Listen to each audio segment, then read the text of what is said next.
Ladies and gentlemen, welcome to Man in America. I'm your host, Seth Holhouse, and it is great to be here with you.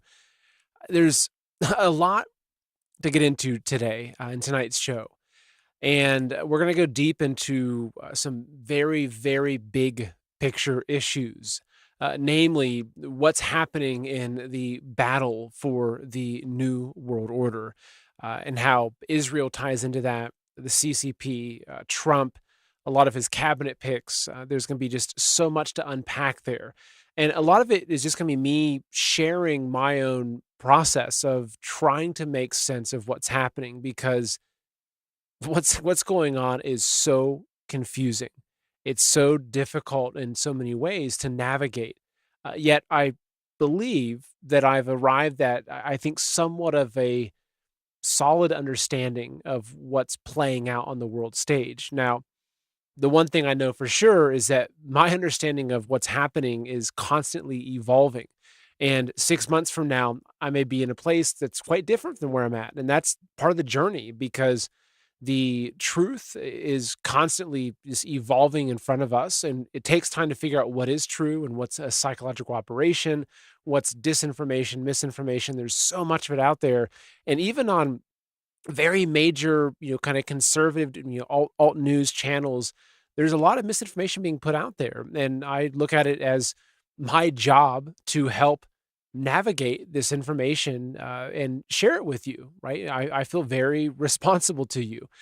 So we're going to talk about some things, and I'm going to give some opinions and some stances on some different topics that are quite controversial, like Zionism and Israel and Palestine and the CCP and how this all could fit together and how do we make sense of it. But before we jump in, I've just got a few updates, namely, happy post-Thanksgiving. It's now December. I really hope that you had a wonderful holiday. I bet politics was a fun discussion over Thanksgiving with your drunk uncle.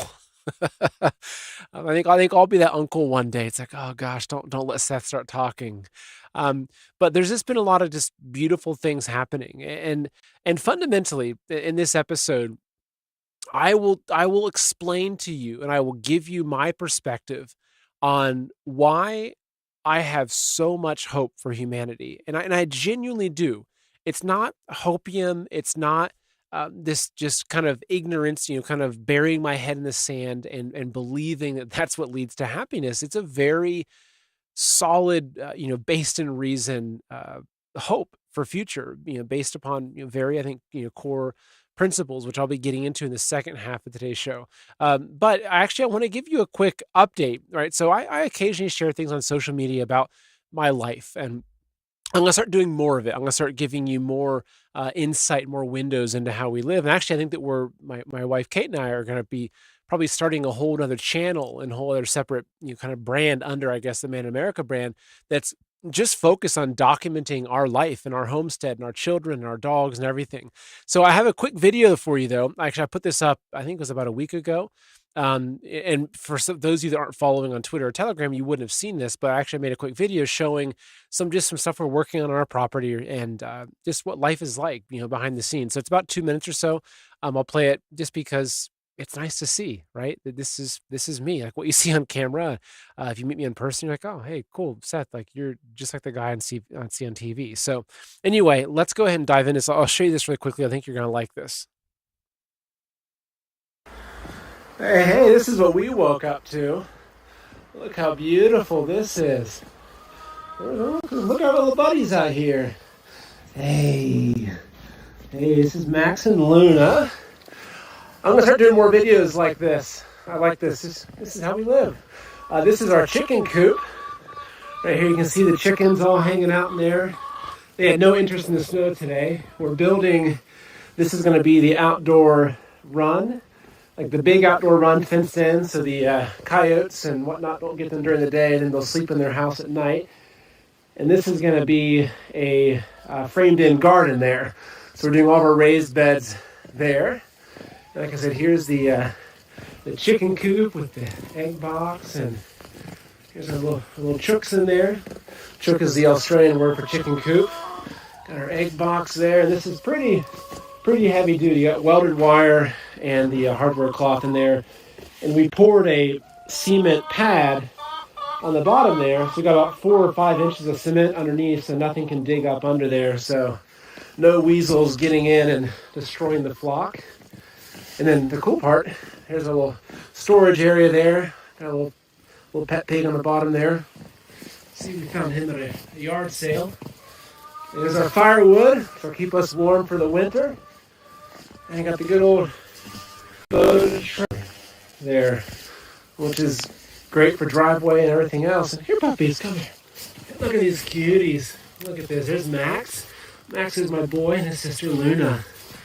Good job. So there we go. There is an update from the. So there you go. There's just a little update. But that's, we just built our chicken coop. We've got 12 hens that are laying. Actually, I've got 9. I picked up 9 eggs this morning, which is great.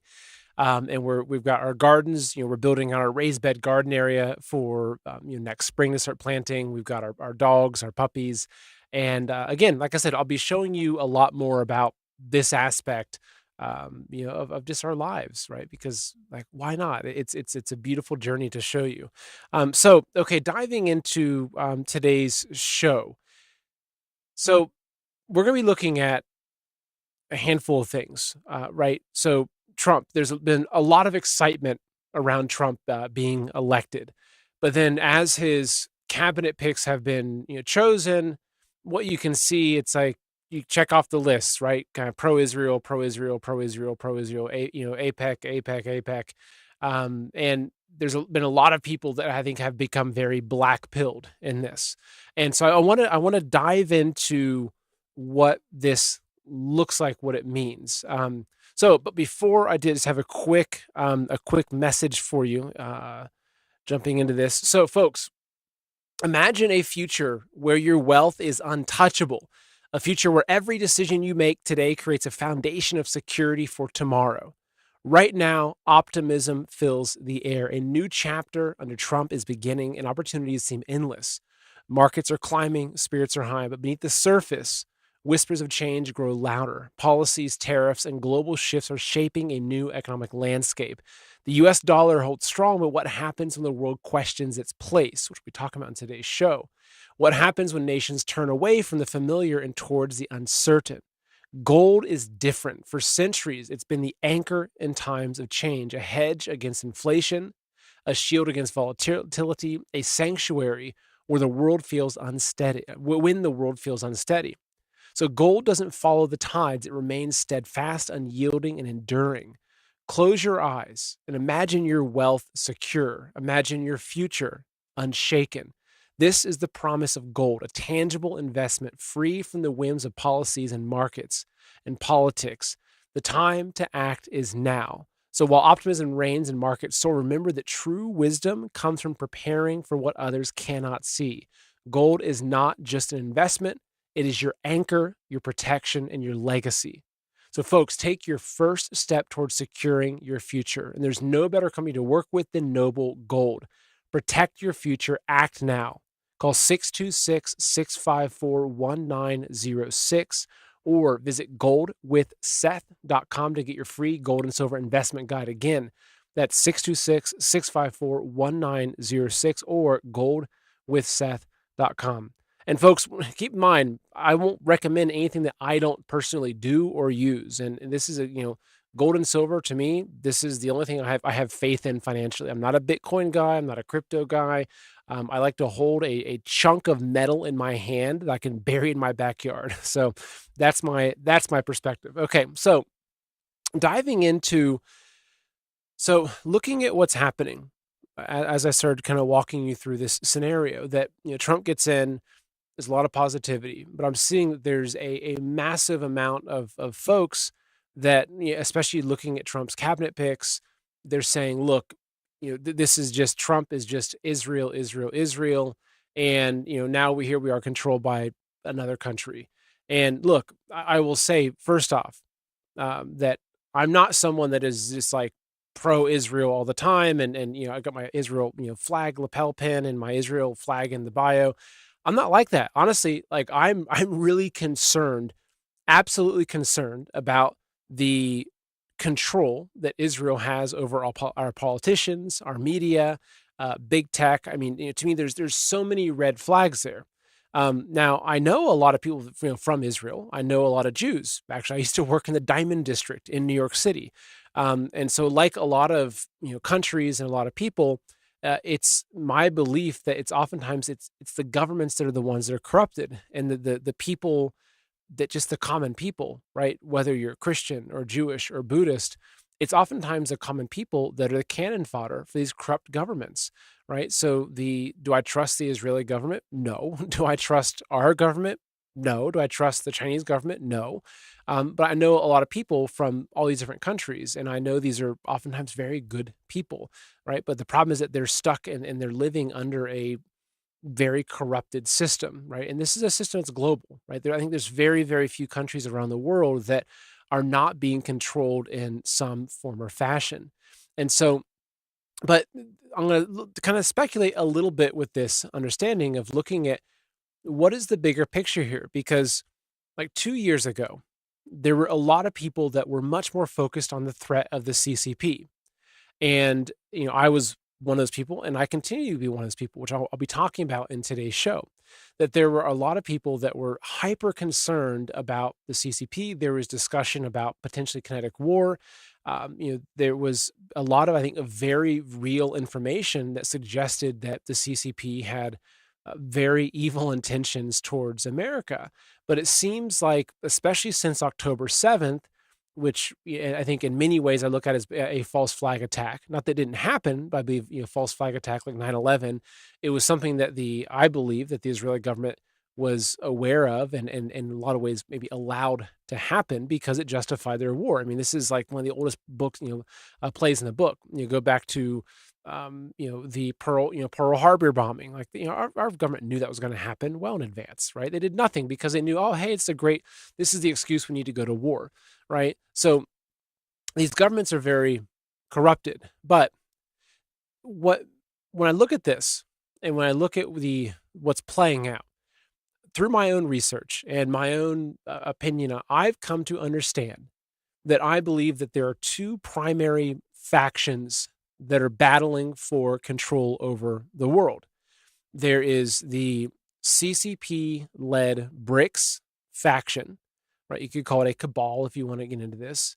And I think that there's what I would refer to as almost like the Western Alliance, right? The Western Alliance being the European banking cabal, Israel, a lot of the Zionists. I think a lot of people that are hiding within the Jewish religion that might say that they're Jewish, but I think they actually worship something else, similar to, say, those evil people in Christianity. They claim to be Christians, they hide within the Christian faith, but they're actually Luciferian, and they're wolves in sheep's clothing, right? So I think that this Western alliance I look at as Israel, NATO, the banking system, and I think that these two systems are clashing, right? This East versus West, these two different cabals are clashing, and they both want control over a new world order, right? Like they both want this. Now, there are certain people that will say, okay, look, everything bad, it goes to Israel. Everything bad is the fault of the Jews. Everything bad. They're very, very black and white. And I don't think these things are that black and white. But if you look at things and you look at, say, modern day Israel and modern day China, I I would not want to live in modern day China, right? And I'll be getting into that. But if you look at how their people are treated, there are very, very real things you can look at right now that show the potential, what the weight of what it would mean if China gained a global control.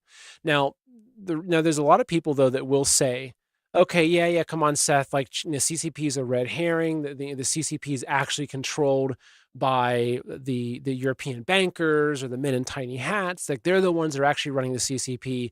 And look, like, if you go back into history, and I've done a lot of research that I won't even talk about publicly because the timing is not right, but I have my own opinions on what actually happened in World War II.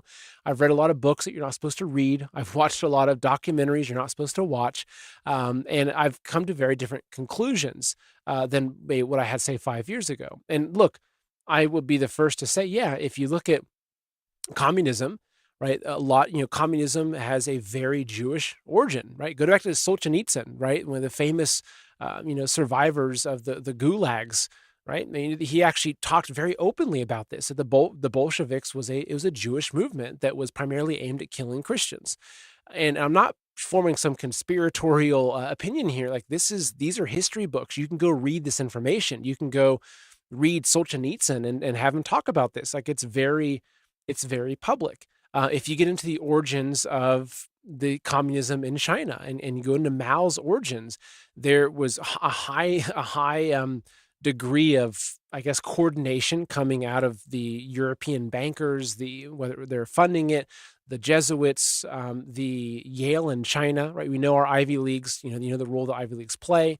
So I do believe that a lot of these a lot of the energy that got communism off the ground in China tied back to this Western alliance, and that part of the role of creating this communist bloc was to create a constant war, which gives an excuse to build up the military industrial complex, so they can say, look, there's a threat of communism over there, so we have to keep funding this military industrial complex, we have to keep printing more money. And I think that, again, all wars are bankers wars, right? If you go back to that, which I fully believe in that. However, I look at the CCP as being Frankenstein's monster. I don't care who created it, right? 'Cause to me, that's not the topic of discussion. The key is that it has grown powerful and violent on its own, and it has its own agenda. And this goes back into a deep, deep 5,000-year history, right? When we look at these empires that we're talking about, or even you think about biblical times and say 2,000 years ago. Well, the Chinese Chinese civilization has been going on for over 5,000 years, right? So to think that, say you trace some of these bloodlines that we talk about, say the Merovingians or whatever, you trace these bloodlines back, say 2,500 years, and maybe like, oh, maybe they're the fallen angels, the Nephilim, or well, like that was only half as old as China's culture, right? So China has a deep, deep culture. And if you look into, which we look at in today's show, if you look into their intentions, and we're going to talk about some of the leaked speech from General Chi and I've covered before, and some other documentation.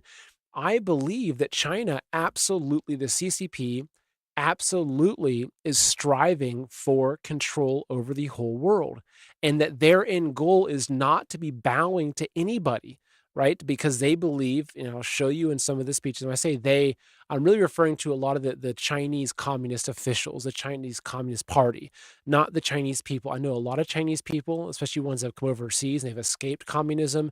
They are more awake than your average, like, far right conservative. Trust me, they understand communism like we would never understand because they lived under it, and they're good people, right? So, but what I'm talking about though is China. And so looking at modern day, okay, if you take this and you say, okay, let's imagine that at some point the CCP broke away from the control of the European banking system and the Western banking elites, et cetera, which I will show you some examples of that, specifically with George Soros and some stuff like that. Okay, which we'll get to that. But if you imagine that China has broken away and that there is this battle for control over the world, what would it look like? Well, in my opinion, it would look like what we're seeing right now. So what we're seeing right now is this massive alliance of these BRICS nations, the discussions of them creating their own currency, a gold-backed currency, them exiting the dollar system, right? So them getting out of the de-dollars, basically kind of causing de-dollarization, which in a lot of ways would be destroying the number one weapon that the military industrial complex and really these Western powers have, which is the US dollar, and their ability to print unlimited money to fund the black budget military projects, to fund unlimited wars around the world, etc. So them de-dollarizing the world is a massive threat to this Western system, and they want to introduce their own currency. Right. So we talked about how all wars are bankers' wars. We could also say that all wars are rooted in finance and money. And so the fact that a lot of this war is playing out on the field of finance is really, really big. Now, the other thing is I'll pull up here, and this is a recent article. You look at what's happening in the Middle East. Okay, so Israel, which we've established that there is there's a very strong faction within Israel that has a lot of control over the United States government. Okay, so we've also, it's okay, why is that? Well, in a lot of ways, and I'm going to oversimplify a lot of things because this isn't going to be a 5-hour show. Israel needs our military, right? They need our military industrial complex to fight their wars. They're in a very, very vulnerable situation and position in the Middle East. And so if you look at the playing out of Israel and Iran, and you can then see, you kind of go from there what the war looks like. So you have Israel with America behind it. You have a lot of NATO. You have a lot of the Western countries behind Israel. But then you have the BRICS nations, and you have the CCP aligning around Iran and some of the other nations over there. Now, this is an article. This is from this a couple of weeks ago, maybe a month or two ago. China offers Iran moral support in shadow of Israel-Hezbollah hostilities. It says in talks in New York and the Iranian capital, top Chinese officials back Tehran in safeguarding its sovereignty. So the reason why I brought this up is because you have to look at these as a lot of wars are proxy wars. Okay, so Russia and the whole Russia-Ukraine, this is a proxy war. All right, so it's NATO and the United States. Probably Israel's involved in different ways. They're fighting a proxy war. Now, it's a very complicated war. I think a lot of it has to do with money laundering, and that's a whole different topic. But what you can see, though, is if you look at the nations that are aligning around each side of this, you have a lot of the Western nations very, very pro-Ukraine, sending billions of dollars to Ukraine, backing Ukraine, and doing it in a way that they're irresponsibly just killing a bunch of Ukrainians, right? Because like Russia is just demolishing them, right? There's been hundreds of thousands of Ukrainian soldiers that have been killed. But if you look at this as a proxy war, you have really this Western alliance that's aligning around it. But then you have Russia, obviously, backed by China. You've gotten backed by North Korea. You can see that a lot of this same alignment is happening in whether you look at as Israel and Iran, whether you look at it as Russia and Ukraine, and even in Venezuela, right? When Maduro, I covered this is a couple of months ago, when Maduro won the election, and there's all kinds of indications of massive fraud going on. But then you discover that our CIA was involved.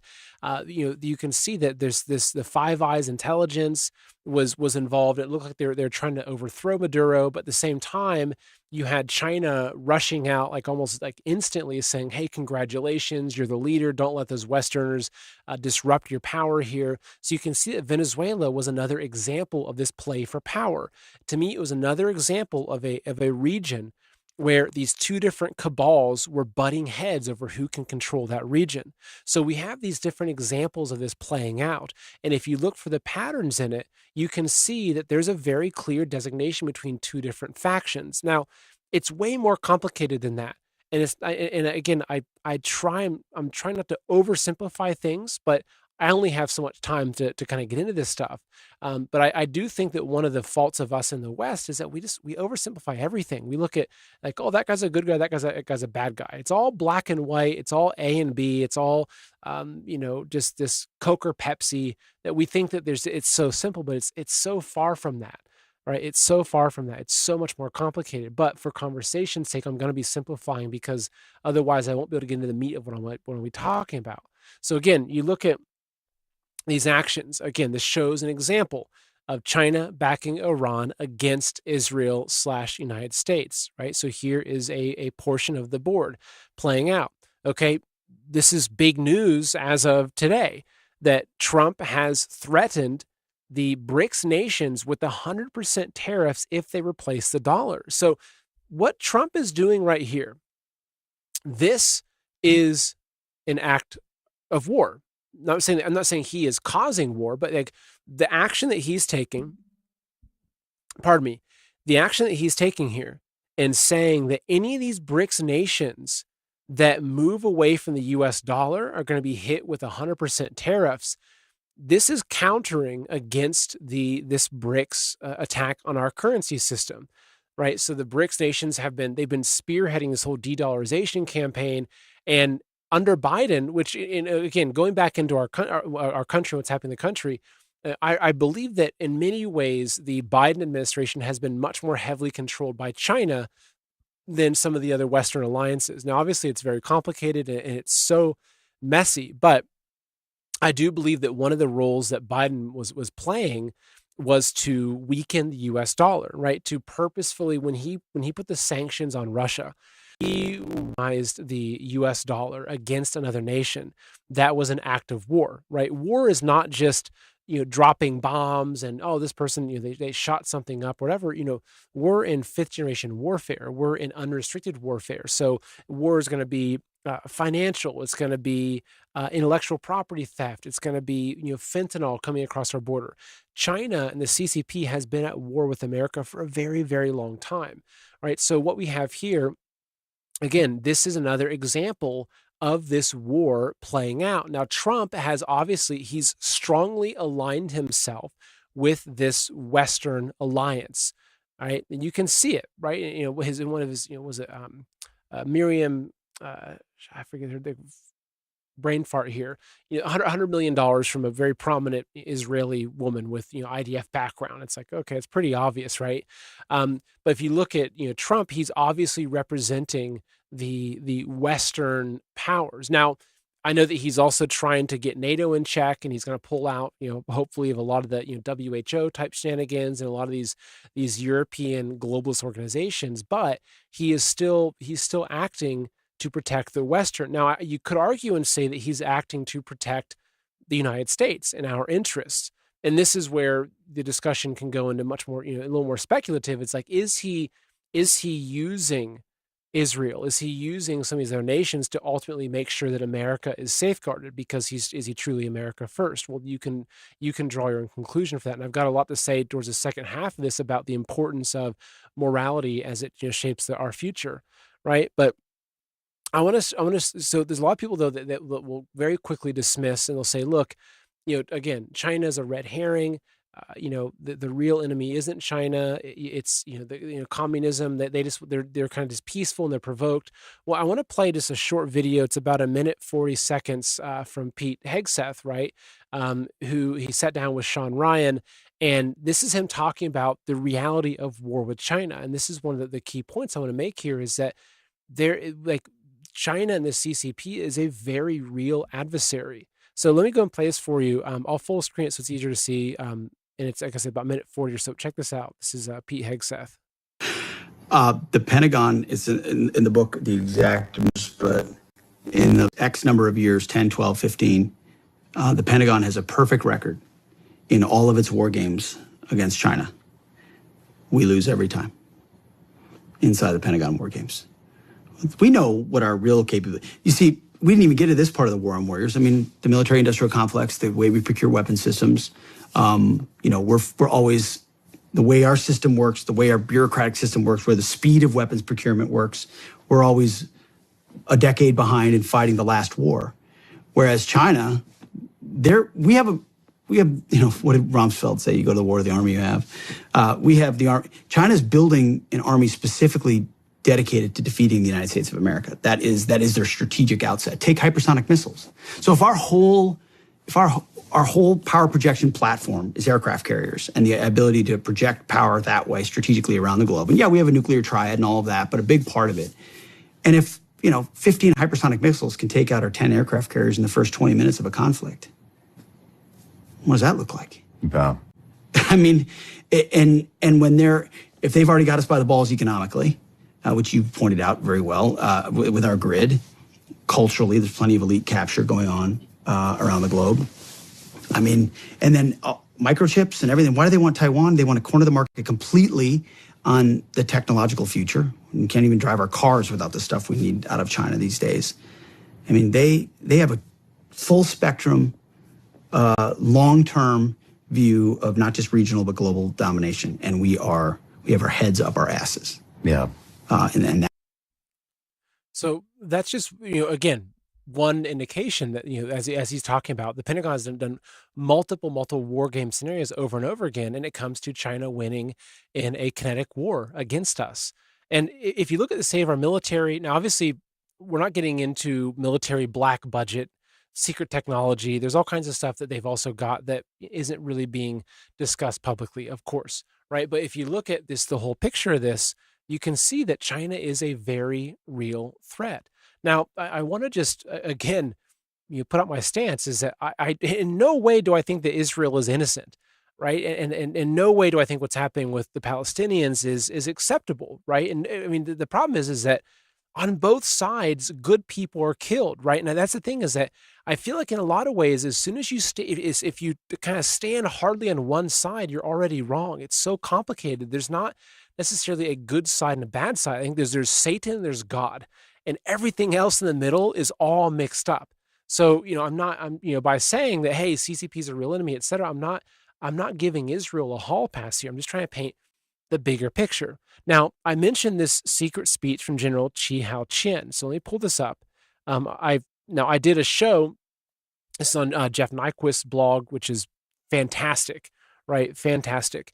But I did a show specifically on this where I read the entire speech. It was probably an hour and 10-minute show, right? Which you can go back and find this. But to give you a little bit of kind of set the table for this. Okay. So it says in 2005, the Epoch Times acquired a secret speech given by Defense Minister Chi Hao Chien to high-level communist cadres sometime before his retirement in 2003. So details given in Chi's speech coincide with previously unpublished defector testimony on the Sino-Russian military plans. Now, I'm not going to read this whole speech right now. It's like over an hour long, but basically what this speech outlines, I've got a few paragraphs I will read for you because they're very key paragraphs. The speech outlines China's long-term plan, and it's very sober about the fact that China, with a population over 1 billion people, they will be unable to feed their own population in due time. Based upon things like grand solar minimum, based upon flooding, disasters, pollution. Like China has, in a lot of ways, destroyed so much of their beautiful farmland because they've polluted the heck out of it. They're dumping chemicals in the rivers. I mean, it's absolutely terrible. So the leaders at the top, they understand this. They know what's going on. They know that they, at a certain point, will be unable to feed their own population. And so what this speech goes into, it goes into a lot of the history of the Chinese people, their core beliefs, talks a lot about World War II, talks a lot about Hitler, interestingly enough, and the Nazis and what they think that they got wrong. And it's interesting that they get into the race stuff and the Aryan race versus the Chinese race. It's a very fascinating speech. But what he lays out in this is that they, at a certain point, will need to colonize America. They will need to take over America so they can have our farmland to grow to feed their population. Now, what he outlines in this speech is how to effectively take over America, they will need to use biological weapons to kill between 100 and 200 million Americans, because if they use nukes or if they use any kind of hardcore kinetic warfare, they're going to destroy the land. And so he details how they would need to use race-targeting biological weapons to kill between 100 and 200 million Americans so they can then move in and basically take over our country without much of a fight. So I'll pull up here. I'm going to read. I've got a few different notes on my screen. Let me pull this up real quick. So I will read just a couple of, there's 2 paragraphs I want to read from this speech because, again, there's people, I can even see it in the comments, right? They're saying, look, China, gosh, everyone needs a Chinese boogeyman. Like, look, folks, like I've been studying China like hardcore since probably 2007 in the CCP. Like it became part of my life's mission to expose communism and really fight against communism. So this is something that I'm not saying I know it all because I don't at all.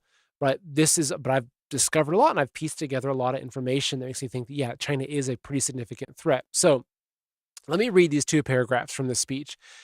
So the General Chi Hao Chien, who was China's defense minister at that time, he said, therefore, solving the issue of America is the key to solving all other issues. First, this makes it possible for us to have many people migrate there and even establish another China under the same leadership of the CCP.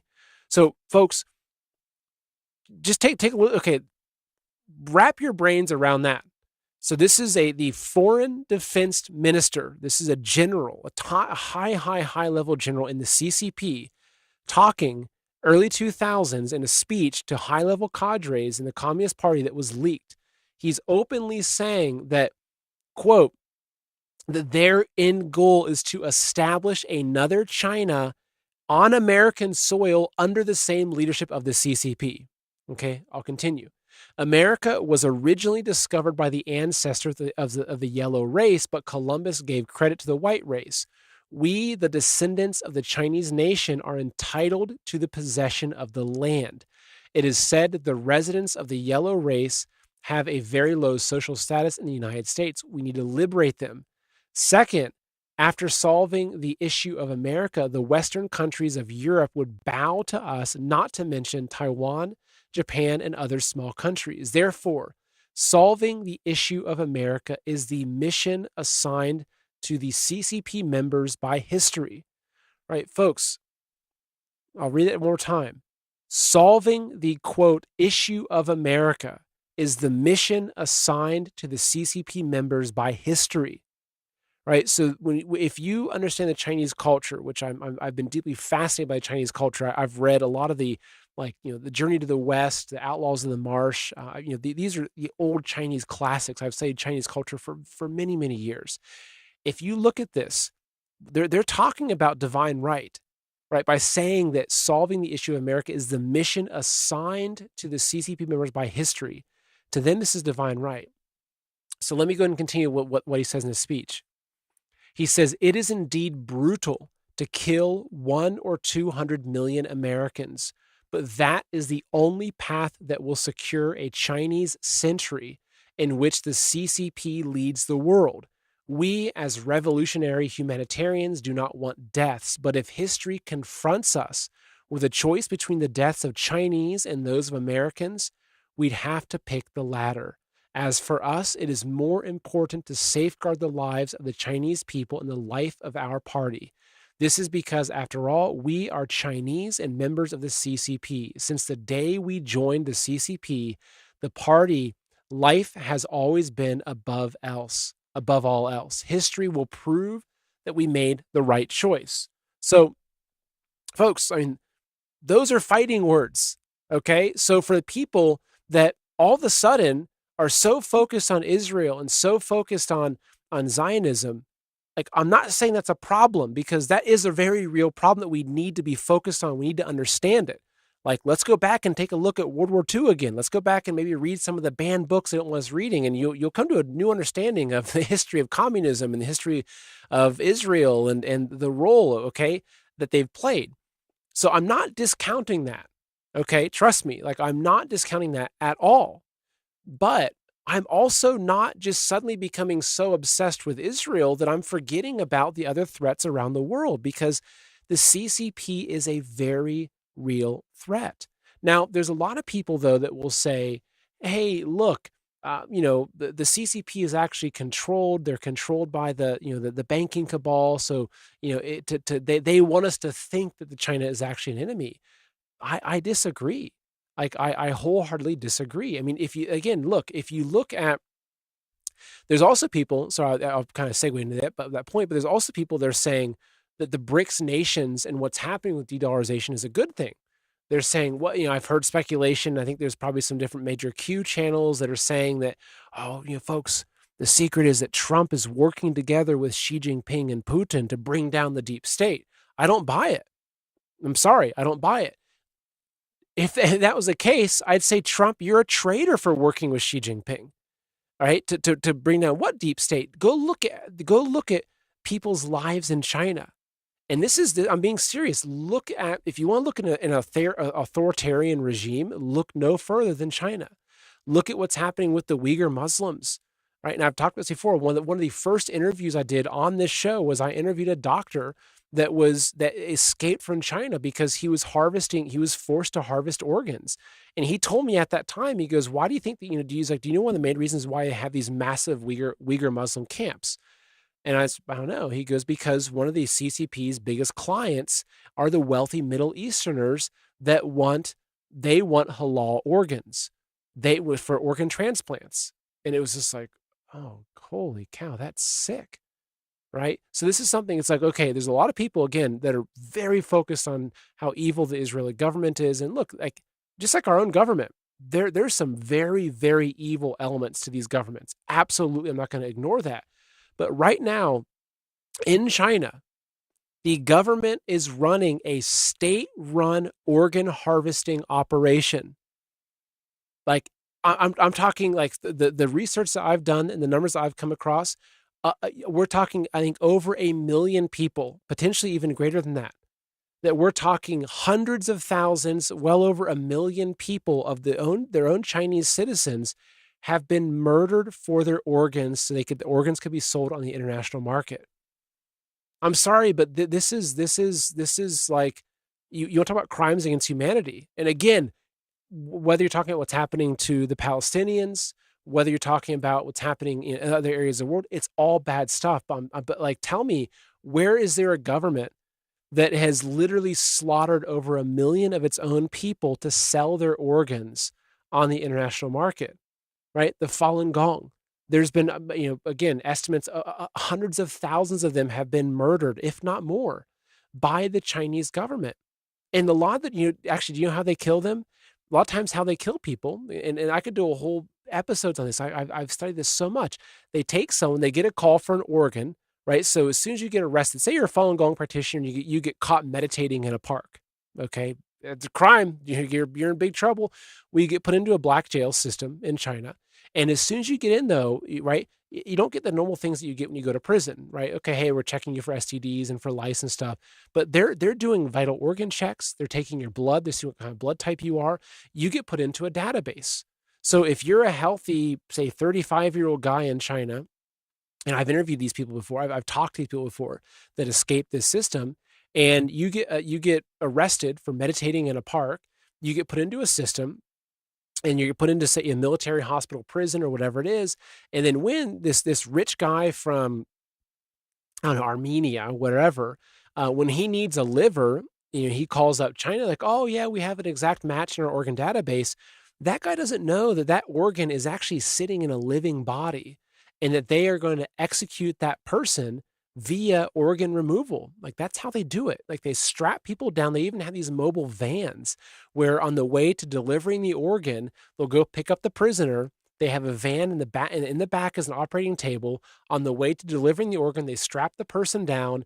They don't give them any kind of painkiller, and they'll give them some sort of drug that makes them so they can't move, so it paralyzes them. But they will then kill them via removal of their organs. Right. So the doctor that I interviewed, that was what happened when he broke. There's another doctor that fled China that was forced into performing these. And what this guy admitted is, this other doctor that fled China admitted to performing the removal of over 3,000 pairs of corneas from live people. This one doctor, he broke. He went insane. He fled China and then became a whistleblower. This one doctor removed over 3,000 pairs of corneas from live people for transplants. All right. This is what's happening in modern day China. So for people to say that China is not really the enemy, we don't need to worry about them. If you piece everything together, you look at what Pete Hegseth is talking about, these Pentagon scenarios, you look at what's happening with the de-dollarization campaign, you look at what's happening with the fentanyl that's killing hundreds of thousands of American people, all that, yeah, that's China too, right? So much of this goes back to China, a system where, in my opinion, you have probably the worst authoritarian regime, period, on earth right now in China. I'm sorry, but this is a threat. Now, for the people that are going to say, hey, Seth, hold on, the China, they're just the boogeyman. They're controlled by the banking system. I've got some information to show you that I don't think so. I think at one point they were, but again, going back into history. Okay. So what you find if you research this is that the European bankers and you can say the tiny hat men have been trying to collapse China's currencies for a very long time, right? So this is an article this is from 2016. So around 2016, George Soros was trying to collapse the Chinese yuan. in the same way that he did so George Soros got famously rich because he basically shorted the British pound sterling. I think it was in like 92 or so. And so he collapsed a government, or he collapsed a whole nation's economy by shorting their currency. Well, he wasn't acting independently, right? So the thing is that he was actually, I'm sure he was acting on orders, right? He's just a front man. To think that Soros is the mastermind. No, these people are just the puppets. The mastermind. You don't even know who the mastermind is, right? That's the thing, is they're so hidden from view from us. So whether it's Soros or Gates, you want to say they're the enemies. Well, they're just the puppets. Like, they're the people that give, and they get the money because they're going to use it. So Soros, again, going back to, okay, do the European bankers control China? Well, there's multiple instances of where Soros was trying to collapse the currencies, the Chinese yuan, right? That was a big one. That was around 2016. But what also happened is before then, so there's Mr. Soros for you. So also back to 97. So here it says, this is from 2016, this article. China seems afraid that George Soros and other speculators are ready to attack the yuan in the same fashion that made the billionaire hedge fund pioneer world famous in 92, when he famously broke the Bank of England by aggressively shorting the British pound.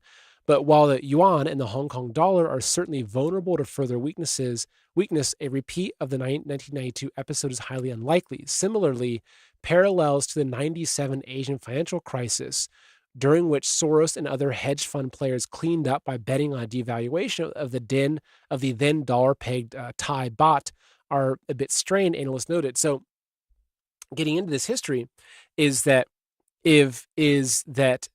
basically what was happening is in 97. So Hong Kong belonged to the British, belonged to the Crown, and in 97 is when I think it was a 100-year contract where their contract was up, and China was going to get back Hong Kong. And so what happened, though, and this tells you, okay, so the Hong Kong was controlled by the Crown. You could say it was controlled by the Western banking elites. But then, they had to hand it over to China. So it happened in 97. Now, within weeks of this handover happening, George Soros went like crazy wild trying to unpeg the Hong Kong dollar from the US dollar, right? So, which I'm not a finance guy, but to kind of explain it simply, he was trying to collapse the Hong Kong dollar right before China received Hong Kong, right? So, Hong Kong is now a significant financial center for China. In a lot of ways, it's their international hub for a lot of the international business that's not being run through China. I used to spend a lot of time in Hong Kong. I used to spend about 3 months out of every year over in Hong Kong, in the jewelry trade. Funny enough, I was selling diamonds to like rich Chinese people, like, oddly enough, like 10 years ago. But on top of other things I was doing. But anyway, I got to know a lot of what happens in Asia, and I got to see firsthand the flow of money that was happening over there. I had clients that were billionaires. That was just the business I happened to be in. It was one of the kind of businesses I was involved with. But I got to learn a lot about this. And so in 97, which is when a lot of the Hong Kong fled, they fled because they were worried about the control of China coming back in. This is the same time that Soros was trying to unpeg the Hong Kong dollar from the US dollar, which would have in a lot of ways collapsed the currency. So you can see that Soros is kind of like the economic hitman from the big picture. He's the guy that gets sent in when they need to collapse an economy and they need to collapse the banking system so they can then bring in their central bank system, right? So that's one of the rules. It's part of how they do color revolutions. There's actually even speculation that Soros was working with Jimmy Lai. He was a Taiwanese guy that I think he owned called the Apple Daily, that potentially he was they're working to do a color revolution in Hong Kong. There's a lot of stuff going on there that's very, very messy. But what you can see, though, is that this global banking system put a massive target on the CCP to collapse them, which again, to me, this is one of so many different points that indicate to me that the CCP has broken out of the control, that the CCP is no longer controlled by these Western banking elites. Now, what's interesting is that these spats continue to go back and forth. So here's another article. This was from 2021.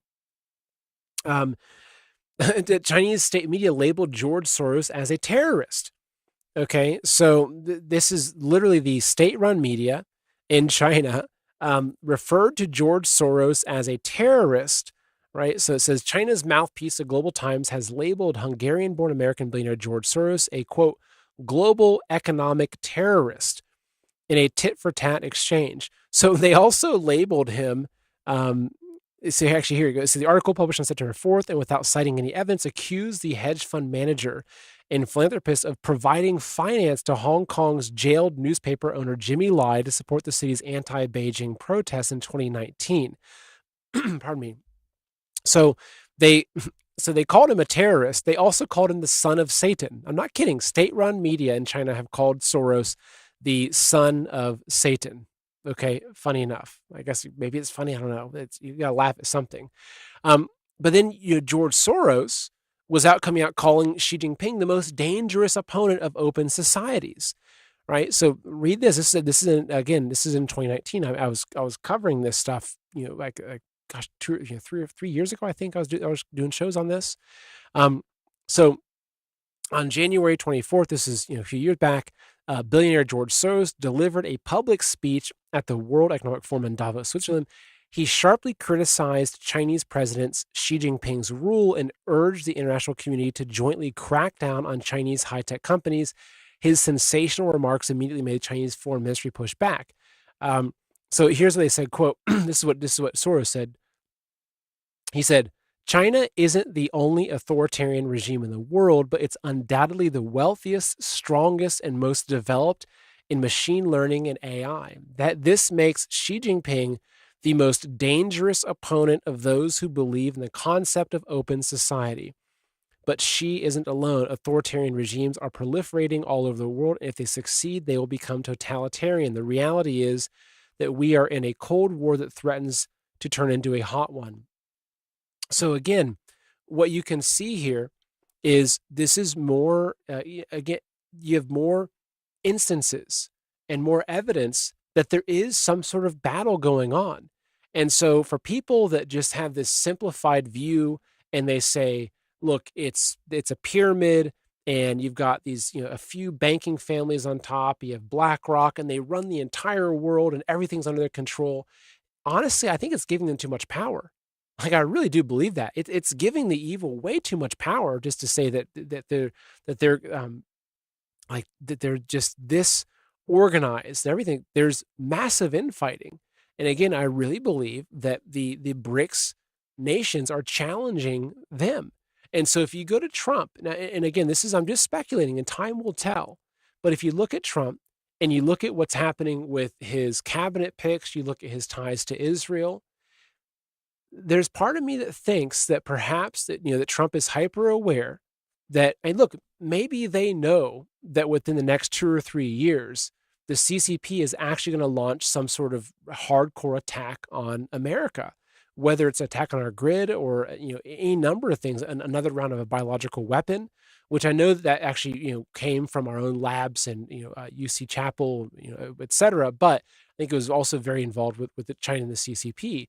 So if you play out these scenarios, Trump, for people to think that Trump can just get in and become president without just picking a side, I think is almost naive. Because the question though is Trump using Israel? Is Trump using this European deep state to first defeat the CCP and then to pull America back to truly become America first?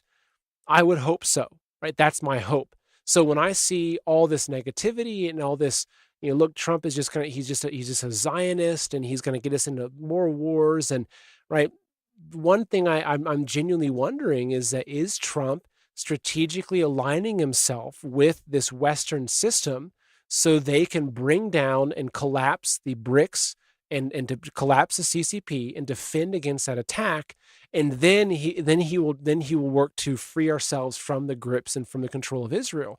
I don't know. I would hope so. Like he certainly presents himself as being somebody who's America first, and as a citizen of the United States and as someone who voted for him, like I will hold him to that. right? Like I'm not giving Trump a hall pass. Like I don't like the fact that so many of our politicians and so many of these cabinet picks are so in bed with another country. It doesn't matter if it's Israel or Mexico or Guatemala, it doesn't matter. Like I don't like the fact like I'm a nationalist. I am someone that is a true nationalist. I believe in America. America is my country. I was born in. I think it's my duty to serve my country and to help protect my country. And I don't like when any of our politicians or our institutions or the businesses or whatever it is, I don't like when they have allegiances to other countries because that's not America first. So and I'll be very vocal about this. I may not be like Mike Adams level vocal. If you follow Mike Adams, you know what I'm talking about. But I will be very vocal about the fact that I'm America first. And I don't like that these politicians are so in bed with other countries, and not just in bed, but controlled by other countries, right? So imagine if all of Trump's, cabinet picks were dual citizens of China, right? Like, or say their campaigns were that one of the largest donors was like the China, political campaign foundation.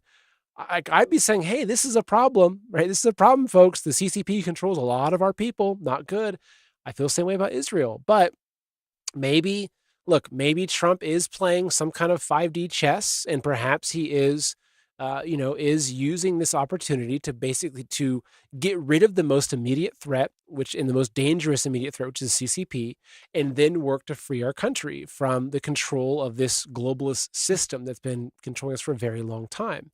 Now, I'm not giving Trump any hall passes on Operation Warp Speed. And whenever I see him ever put a tweet out there mentioning the success of Operation Warp Speed, I cringe. It's like, how can you still be doing this? Like, talk to your guy that's like addressing, that's kind of polling public sentiment. Like, the American people no longer believe in the success of Operation Warp Speed. Too many of us have lost family members, or, we've got, a friend with myocarditis now. It's like, there. So I really genuinely hope that under RFK Jr. that they look into this and the Pfizer papers are brought forth and there's real justice. I'm not going to give him any hall passes on that, right? But the thing is that there might be very significant threats to our country that he's dealing with, right? So I want to transition now into what I would call the second half of the show, which is why amidst all of this, I still have a huge amount of hope. And I really do. Like, I genuinely have so much hope, but it's not because I think Trump is some superhero, right? That's not it. It's not that at all. It's rooted in, I think, in a lot of ways, it's in faith, and it's in a core belief. But before we jump into that, I've just got a quick message to get out to you folks about bioptimizers. So, folks, bioptimizers. Look, there's a lot to worry about these days. There's a lot that's going to keep us up at night. As you can tell in today's show, there's a lot of black pills going on. And sometimes even I have a hard time falling asleep. But ever since I started adding magnesium breakthrough to my nightly routine, I've been able to quiet my mind and get the best sleep ever. So unlike other magnesium supplements that might be giving you 1 to 2 forms of magnesium, Magnesium Breakthrough contains all 7 forms of magnesium, designed to help calm your mind and help you fall asleep, stay asleep, and wake up refreshed. So if you're struggling to calm down and get a good night's rest, I highly recommend Magnesium Breakthrough from Bioptimizers. So folks, don't miss out on the most relaxing sleep ever with Magnesium Breakthrough. So for an exclusive offer, go to bioptimizers.com/wholehouse. It's HOLEHOUSE, and use promo code wholehouse during checkout to save 10% on top of whatever else they've got going on there. And if you subscribe, not only will you get amazing discounts and free gifts, you'll also make sure that your monthly supply is guaranteed. All right, so I got to take a quick drink of my my throat tea. I'm getting a little raspy here.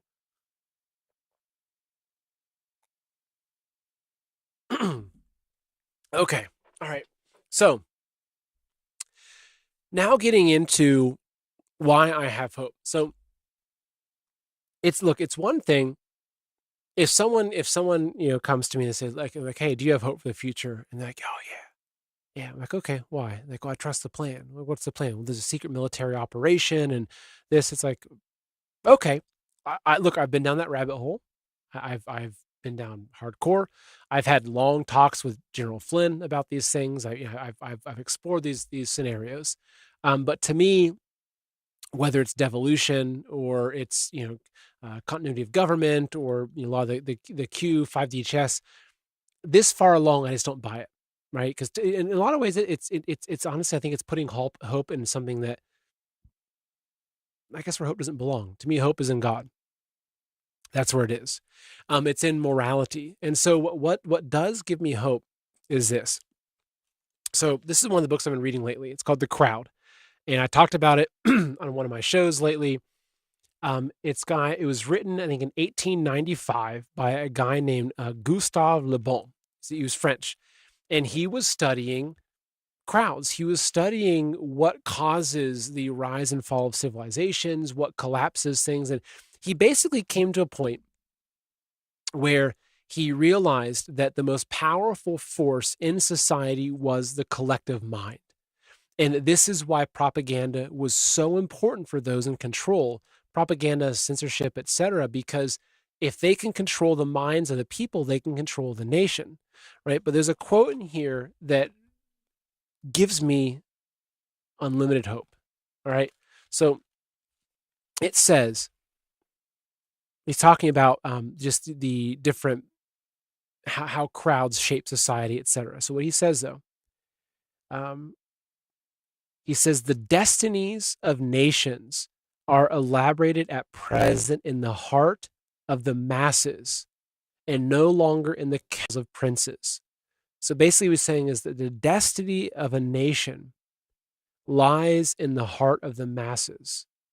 And this is, and no longer in the councils of princes. So what I take from that, and I'm going to extrapolate on this, is that the fate of a nation, I really believe this, the fate of a nation lies in the hearts of the citizens of that nation. And if the hearts of a nation turn evil, that nation will have an evil future, a future that is full of tyranny, full of bondage, full of corruption. So if you look back at the attack on America, what is it that has most fundamentally been attacked? Is it our currency? Is it our culture? Is it our children? A lot of these things. But I would say that the most fundamental attack that's happened to America is the attack on our morality. And I absolutely believe this. It's the attack on our morality. It's the attack on the nuclear family. It's the attack on the sanctity of marriage.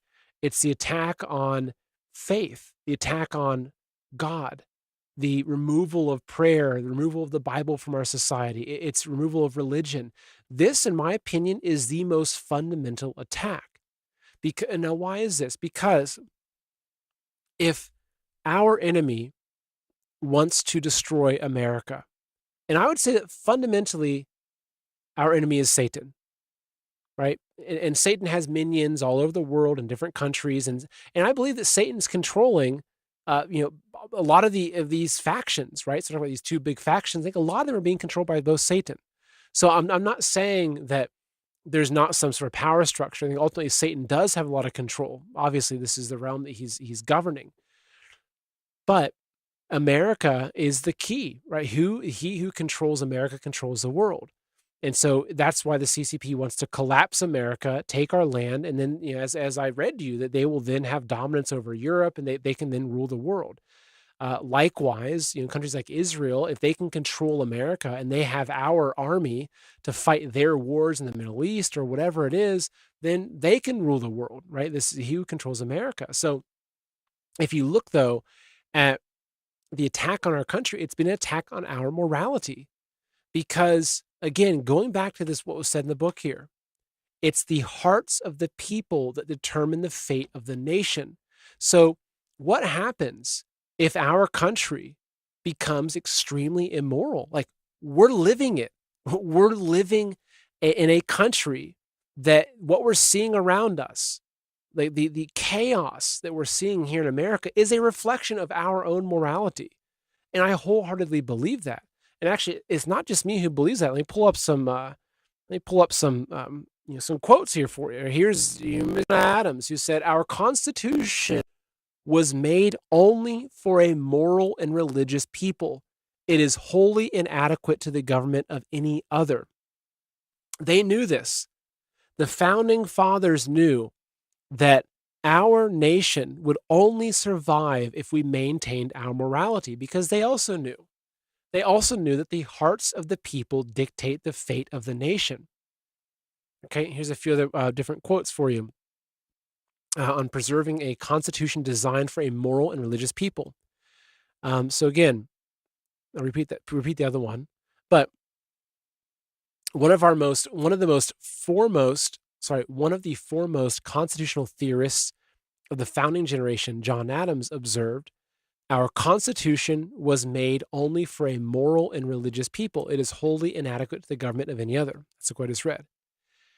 He wasn't the only founding father to hold this view. Indeed, James Madison wrote that our Constitution requires, quote, "sufficient virtue among men for self-government. Otherwise, nothing less than the chains of despotism can restrain them from destroying and devouring one another." Again, this is the same principle, and this is why I have hope. This is the same principle he's laying out, that our Constitution, our country, our nation requires sufficient virtue among men for self-government. Otherwise, nothing less than the chains of despotism can restrain them from destroying and devouring one another. Sufficient virtue.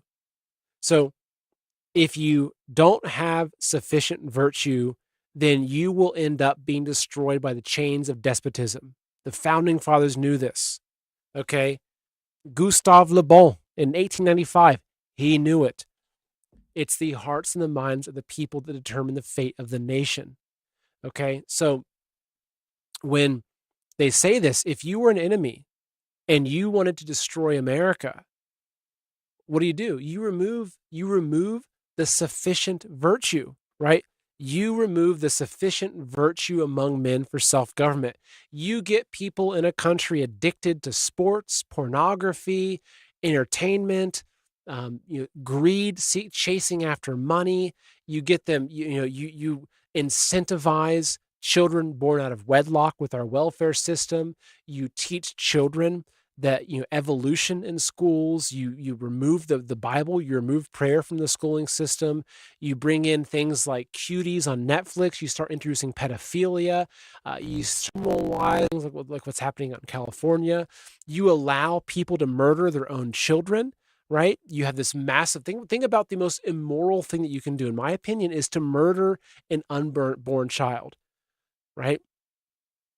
Think about it. America has become the sacrificial altar for Baal or Moloch or any number of Baphomet, right? Any number of evil entities. Think of all the innocent lives that have been sacrificed to Satan in this country. So ask yourselves, do we have the sufficient virtue in America to sustain self-government? Well, 10 years ago, no. But what gives me hope, though, is that I think that we're going back to that. And this, again, this is what allows me to look into a future and see something that's worth fighting for my own children. I've got a 9-month-old baby and a 4-year-old, and I'm fighting for their future. But I want to have some sort of belief that they're going to have a future. And this is the thing, is that a lot of these people that fall into this black-pilled scenario, they're thinking, okay, gosh, and look, I'm not discounting it. I've been down these rabbit holes. I've looked heavily into Elon Musk and Neuralink and a lot of his stuff. And like, okay, there's a lot of reasons to be really concerned about what Trump is doing and the people surrounding him. There's potential red flags, but there's also a lot of good things coming out of that. But what gives me confidence is that if you look at the policies that are being put forth and represented in our country now and being discussed, it's all about bringing people's hearts back to virtue. So let's just imagine, say Trump did have this diabolical plan to become a Christ, and he was going to convince everyone that it's all about MAGA and everything. But then he was going to come in and he's going to work with Elon Musk, who's like a dark MAGA, and they're going to build prisons, and they're going to put us on a social credit system, and they're going to put chips in our brains. And these are the people that are more black pilled. This is what they see for the future.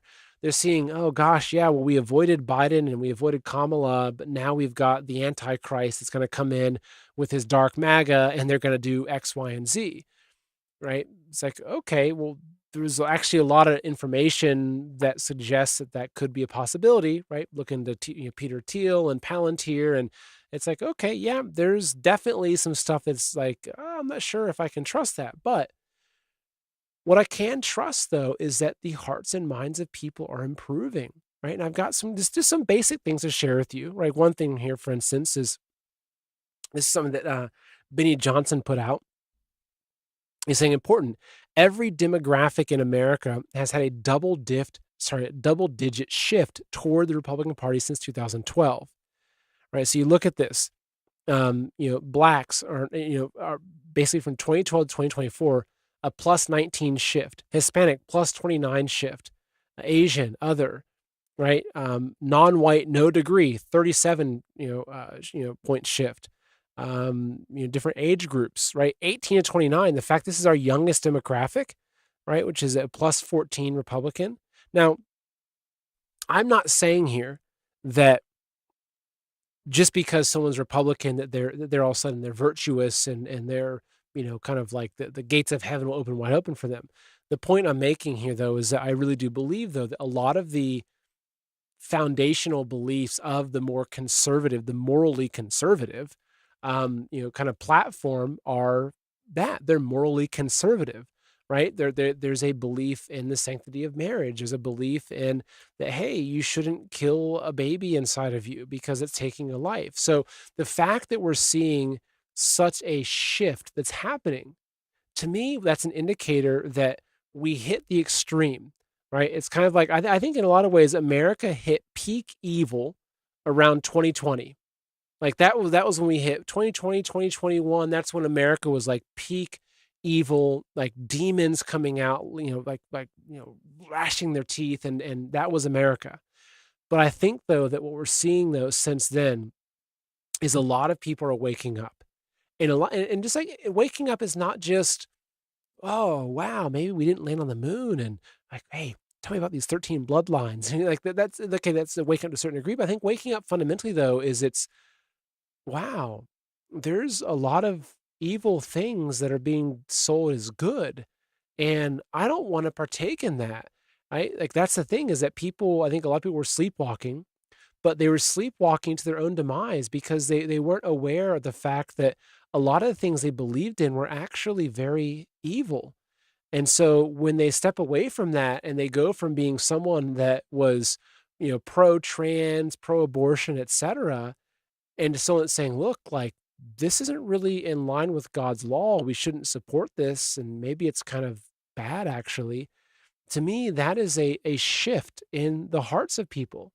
And it's not just this, it's also the mainstream media we're seeing, which has been, again, one of the major tools of the evil to corrupted, has been the mainstream media fanning the flames of the race wars and the different black versus white and straight versus gay and left versus right. Like they've been really fanning all these flames of hating your neighbor because they look different than you, etc.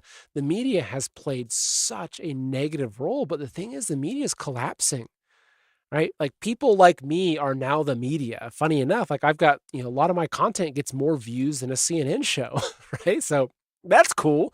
And I would like to believe, I would like to believe that I'm genuinely trying to lead you down the right path, and that I'm trying to encourage morality and virtue and being a good human being and loving your neighbor and turning the other cheek. Like these are the principles that I live my life by. And like I don't have some secret Operation Mockingbird agenda where I'm going to slowly convince you it's okay to transition your kid and castrate them. It's like, no, I'll tell you that that's evil, right? Like, don't do that. It's going to ruin them. So the fact that voices like my own are now becoming amplified and reaching more and more people. And I'm like a drop in the ocean, right? Compared to some of the much larger channels. To me, these are all different indicators that people are walking away from the beast system, right? Continuing, here's, on the whole schooling thing, right? This is amazing. So there's been a massive boom in homeschooling, right? Pulling the kids out of these government indoctrination camps known as schools. What's also crazy is that here's a recent stat that 40% of homeschooled teens start businesses with the time saved from not going to school.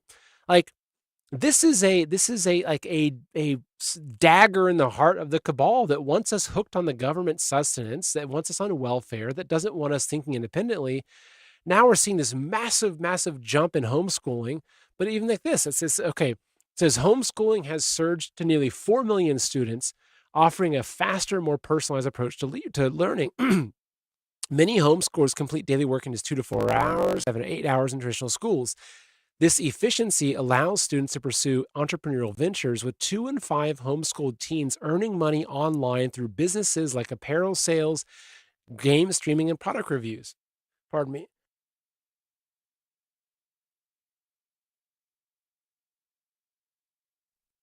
Okay. Sorry about that. I'm talking a lot and raspy. So this is, again, this is an indicator that morality and virtue are coming back. People are rejecting the evil system. Right now, let's go to Trump. I want to play this 1 minute video from Trump talking about men and women and the nuclear family. This is really important. Listen to this. As part of our new credentialing body for teachers, we will promote positive education about the nuclear family, the roles of mothers and fathers, and celebrating rather than erasing the things that make men and women different and unique. I will ask Congress to pass a bill establishing that the only genders recognized by the United States government are male and female, and they are assigned at birth. The bill will also make clear that Title IX prohibits men from participating in women's sports, and we will protect the rights of parents from being forced to allow their minor child to assume a gender which is new and an identity without the parents' consent. The identity will not be new, and it will not be without parental consent. No serious country should be telling its children that they were born with the wrong gender, a concept that was never heard of in all of human history. Nobody's ever heard of this, what's happening. It was all when the radical left invented it just a few years ago. Under my leadership, this madness will end. Thank you very much. So again, if you're looking at this, and let's just pretend that we're playing devil's advocate, which is, I guess, a fitting term. Okay. Is that what's happening here is the trajectory of our future is changing. Because what happens with the children determines, I mean, again, this is it's the hearts and minds of the children ultimately that become the people that run the country in the future. So you can see how true this rings. So he's going back and they're bringing back education that promotes the nuclear family, that doesn't confuse children with the gender ideology stuff, that actually criminalizes someone who does that. He's talked about that as well. So what happens when the children leaving you of the new family and they want to just be a mother, they want to raise kids? Like, my daughters, I've got 2 daughters. So I'm sure they're going to be entrepreneurial and they'll have little businesses and stuff like that. But I'm going to reinforce to them that the most amazing thing that you can do is to be a mother and to raise your own beautiful children and bring them into this world. And don't let anybody tell you, no, you should be in the STEM field. And it's like, okay, look, if they want to do that, fine. But like in my household, I'm gonna cherish, and I'm gonna put on the highest pedestal for a role of a woman is to be a mother. And likewise, if I have a son, God willing, if I ever have a son, if not, it's okay. But if I do, I'll say, look, your most important role is as a father, right? And that's the most important role that you can have, is to be a good father and to raise good children. So again, like what we're seeing here is if the hearts and minds are improving and morality is coming back. And so people that will say, look, Trump's going to bring in the no Ohio laws, The thing is that if the principles that he's talking about and reinforcing are going to lift our collective morality, then in my opinion, those laws, like, God won't allow those laws to be enforced. Like, that's the thing, is that the reason why I feel like our country reached the edge of destruction and was on the brink of destruction is because we let our guard down and we allowed our morality to slip into complete depravity. Like, I mean, I'm sorry to say it, but we're, fathers, instead of being involved in their kids' schools and teaching their kids how to build things, a lot of fathers are out, getting plastered watching the game with their buddies. They got a big beer gut and they're, Monday night football's on. Hey, shut up, kids. And they're drinking, a 12-pack of Bud Light. And again, I'm not like criticizing that, I guess, too much, right? But that's been the state. Like, that's, it's been circuses. But I really had the belief with this, is that, people say, God bless America and God save America. And I really believe that it's all about making America a nation that's worth being blessed by God. Like, and that's what it is that it's on us, right? And this is why, like, whatever Trump is doing or whatever any of the politicians are doing, I'm watching them. But the main criteria I'm looking at is this helping to bring back morality and virtue in our country again? Because I really believe that is what will determine the fate of our country. Even if Elon Musk has these really sinister, dark MAGA dreams, and he wants to enslave everyone with Starlink and all that, which, I don't necessarily believe that, but okay, yeah, I don't fault you for thinking that. If the people of America have become so good, and we have this huge revival of faith and virtue and morality, and we're moving back towards tradition here in America, I don't believe that God will allow that to happen. And actually, what I believe is that if there's enough good people in America, even those people that could be bad will be moved by it. And they might say, you know what? Like, I don't want to do this to these good people. Like, look, maybe 10 years ago, you look at America, you look at, a bunch of the heathens running around and, aborting our babies and watching, gay porn on Netflix or whatever it was. You might say, you know what? Yeah, these people don't really deserve a whole lot of freedom. But you look at America, you look at what's happening, and you look at this revival that's happening in America. Like, I really hope that we can continue this trajectory. Now, there's another thing that I'm going to play here from Trump. I won't play the whole thing, but this is, people talking about the Bible and religion. Oops, one second here. I'm gonna plug my keyboard back in, my little trackpad there. Let's see. There we go. So check this out. I'll play this for you. It's a 3-minute long video, but I won't play the whole thing. I'm proud to be partnering with my very good friend, Lee Greenwood. Who doesn't love his song, God Bless the USA, in connection with promoting the God Bless the USA Bible. This Bible is the King James Version and also includes our founding father documents, yes, the Constitution, which I'm fighting for every single day, very hard, to keep Americans protected. Also, the Bill of Rights, the Declaration of Independence, and the Pledge of Allegiance are all part of this God Bless the USA Bible, and it's just very important and very important to me. I want to have a lot of people have it. You have to have it for your heart, for your soul. Many of you have never read them and don't know the liberties and rights you have as Americans and how you are being threatened to lose those rights. It's happening all the time. It's a very sad thing that's going on in our country, but we're going to get it turned around.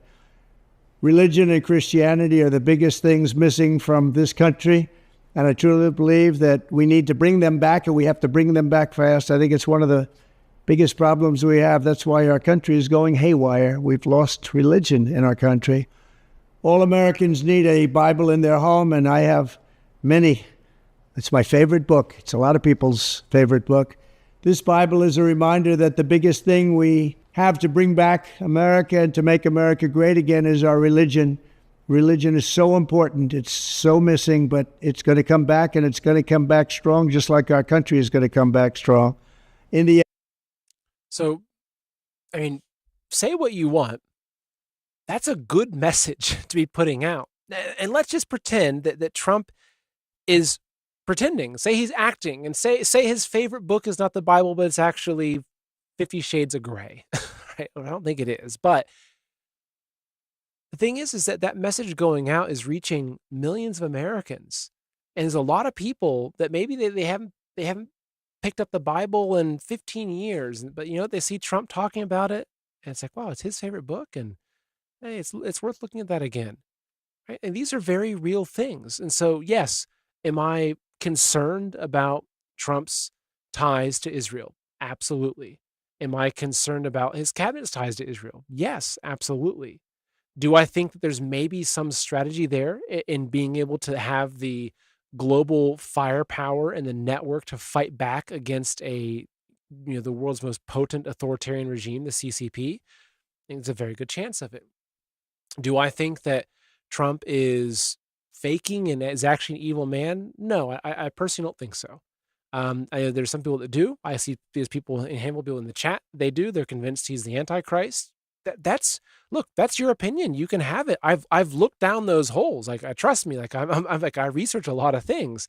So when I come to a conclusion, it's usually not some haphazard thing. I'm like, yeah, you know what? It's kind of a whim. No, like I really look at stuff. I really dig deep into history and into a lot of very conspiratorial things to come to my conclusions. And so, but what I think fundamentally though is that if with Trump talking like this, talking about bringing religion back into America and acknowledging, right? In that little video, he acknowledged the main point of my show today is that America is in the state that it is in right now because we lost our way and we've abandoned religion and we've abandoned God. So wouldn't it make sense if a country collectively abandons God, wouldn't it make sense for God to potentially abandon that country? I mean, maybe, right? You look back at Sodom and Gomorrah, and you look back at like what's happened before and over the course of history, it would make sense. So, but what happens though if a country maybe was going down the path of abandoning God because that country had been, kind of subjected to cultural Marxism and Satan and infiltration and everything, but then that country realizes it gets so close to the edge of just absolute destruction that there's a giant wake up call, and everyone is thinking all of a sudden, like, wow, we need to get back to being moral again, and we need to bring God back into the nation. And they realize it, like, wow, I've kind of abandoned God. And you look at the nation, you realize, well, maybe he's abandoned our nation. My view is, well, let's bring him back into the nation. And I believe that we'll have his divine providence again. I think that we'll have God, God's grace shining down upon this nation again. I really believe that. And so, look, does it mean that I'm just letting Trump go and whatever he wants to do, and I'm going to trust him, I'm going to trust Elon Musk just for everything, take every word as the gospel? No. Like, I'm watching these people like a hawk, but I'm also looking at what I believe is the most important thing. These people like Elon Musk or Trump or Kash Patel, any of these people, are their words and deeds and actions, are they inspiring morality and truth and goodness in our nation? And I believe that they are. And I'm watching. If they're not, then I will very quickly turn against them. Trust me, I will very quickly call them out. But I really believe that what we're seeing these people that are in positions of power that are actually really reinforcing the value of virtue and the importance of virtue. And this is what gives me hope. And it really does. And it's not a hope. It's not some, head in the sand kind of hope. It's not hopium. It's genuine hope that I believe that mankind, pardon me, I believe that in the battle of good versus evil, in this planet, this whole world, that the evil was at its strongest around 2020. And that now we're seeing the roles reverse, right? If you look at the yin yang, right, the yin yang, if you want to pronounce it, differently, it's all about the balance of good and evil. And what happens is when either thing hits the extreme, it reverses. So when the black, right, when the evil reaches the extreme, it all of a sudden it reverses, and then the good, and it's how the world creates balance. And I really believe in that. I really do believe that there's some strong principles in that. And so, what I think has happened is that something happened. The tables turned in 2020, and the evil in this world has been losing control in a very strong way ever since then. And so I really believe that I don't think that we're outside of the window of danger. I think they've got a lot up their sleeves. I think that there's a lot of reasons for us to be prepared and to keep our heads on a swivel. But I think fundamentally what we're seeing is that we're seeing that the good is taking control over the earth again. And I think that it's because God is allowing the good, because enough people have decided to stand up for what's right, have decided to stand up. And this is you. I'm talking to you watching this, right? That you have been, the fact that you're watching this, not that I'm some gospel, right? But the fact that you're watching the content that I produce, that you're someone that wants to fight for what's good and what's true. You want to protect our children, protect them from indoctrination, protect them from big pharma, whatever it is, that enough people are standing up. And this gives me a lot of hope for the future. Like, so much hope. It makes me really happy, actually. And I see a future that I think my daughters can grow up in, and I will fight for it. I will continue to fight for this. I'm not going to stop, because I really believe, personally, I believe that what I'm doing right here with the show is my mission that God gave me. That we're in a war, and this is, like maybe in 80 years ago, a sniper, I would have been a sniper. But today, I'm a guy sitting here with a microphone. This is my weapon. This is my bazooka right here that I'm firing off at the evil. So, all right, folks, quick message before we finish up. Just another quick message from one of our great sponsors, which is Balance of Nature. Let me pull their website up for you. So, looks, folks, I'm going to be realistic about my diet in December. It's got to be, I would say, it is one of these. Sorry, let me close that for you real quick. There we go. It is probably one of the worst months of eating. I'm going to try my best, but I'm going to find myself eating treats and meats and dishes nonstop, leaving very little room for the right stuff. But I will be taking Balance of Nature every single day, because Balance of Nature is made from whole fruit and veggie ingredients, and I will not skip taking those supplements daily.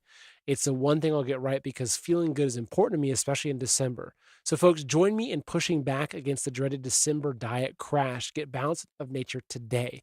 Use my discount code Seth and sign up as a new customer to get 50% off plus free shipping and the money back guarantee. This is an awesome December discount, but you must use my discount code Seth, S-E-T-H. So call them at 800-246-8751 and use discount code Seth, or order online at balanceofnature.com and use discount code Seth to get 50% off plus free shipping. All right, folks, I think that we have reached the end of the show. It's been a long show, an hour and 35 minutes or so, but it's an important show, and I've been reflecting on this information for a long time in this show, and I wish I could have done this whole show in 30 minutes and been that concise, but I have so much to say about this, because like, we're at a very unique time in history right now, and there is such a positive force happening in the world. There's a force for good that's happening in the world. And it's not because of just a single politician or anything like that. It's so much bigger than that. And so when I see these different people that are saying basically that we're all screwed, it's doom and gloom, we're going to end up in the gulags, and that they still see this evil everywhere, and they don't see the good, I just feel like that deserves a discussion, because it's like, okay, I see you. I understand you. I understand where you're coming from. I've been down that rabbit hole in my own way, right? But what gives me hope is that, like, people I talk to, the trends I'm seeing, what's going viral, that virtue is coming back. And I look at that as, okay, if I want to save this nation, the number one thing I can do is to be the best man possible. As a father, as a husband, as a part of my community, that I need to become the best and the most moral person ever, so that I can inspire others around me. Obviously, I'm not going to become perfect. I'm still full of sin and all kinds of just nasty stuff that just is part of being human, right? But I'm trying. Like, I'm really trying, and I hope that this show inspires you to do the same. Because if enough Americans and people around the world, realistically, but if enough of us can really, overcome our vices, like decide to be the bigger person, decide to love our neighbor, to turn the other cheek, if we can do that collectively, but also, okay, I think it's also very, very cautious that we don't fall into idol worship, that we don't think that Trump is our savior, that we don't worship Elon Musk, right? Even if we don't have some altar and some golden Trump altar in our minds, we can become too reliant on these singular people. They're not going to be the ones to save our nation. If they help push our nation towards a more moral culture and way of living, great. They've played an amazing role. God bless them. But fundamentally, the fate of our nation lies in the hearts of each and every one of us, right? Going back to this guy, this brilliant man, Gustave Le Bon in the 1800s, the fate of our nation lies in the hearts of all of us collectively. And so this is my mission. I hope it's your mission. I think that we're doing it. We're absolutely doing it. So folks, make sure you hit that subscribe button. If you're on Rumble watching, thank you. If you're on YouTube watching, go over to Rumble and watch me, because there's a lot more content on Rumble I can't put on YouTube. But again, thank you for being here. I really appreciate everything that you're doing for our country. I know you're fighting hard. It's not easy, but thank you for joining me on this journey. We have so much to be grateful for. I think we do have some rough times ahead, but nothing that we can't get through. Humanity's been through much worse. We had a flood that killed almost everyone right before. We still survived, at least mankind still survived. But there's so much that we had to be thankful for. And also, I would love to, this episode especially, I'd love to hear your response. If you've made it almost 2 hours in and you're still watching it, whatever you're feeling right now, I'd love to see it in the comments. Honestly, I cherish your responses. I have a hard time not looking down at my live chat during the live show and think, oh, what's this guy saying? I'm like, ooh, that's a good comment. And Lady Retz, yeah, ooh, thank you, Man in America.